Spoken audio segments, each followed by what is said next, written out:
तर या अहवालामध्ये प्राथमिक अहवाल जो आलेला आहे यामध्ये अहवालातून कोणत्याही निकषांपर्यंत पोहोचता येत नाही असं सांगण्यात आलेलं आहे। अहमदाबाद विमान दुर्घटना प्रकरणात ही महत्त्वाची अपडेट येते। प्राथमिक अहवालातून कुठल्याही निकषांपर्यंत जाणं हे अजून तरी शक्य झालं नाहीये। कुठलाही निष्कर्ष काढणं हे कठीण आहे।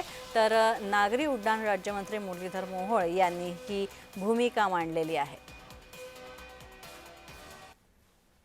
विनाकारण काही वेळेला अशा बातम्या चालल्या जातात की ब्लॅक बॉक्स हा विदेशात जाणार, विदेशामध्ये चौकशी केली जाणार, त्याचं हे केलं।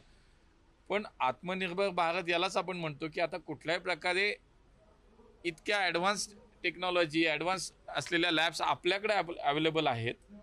त्यामुळे पूर्णपणे देशामध्येच त्याची या ब्लॅक बॉक्सची चौकशी झाली, त्याच्यातला डेटा काढला गेला।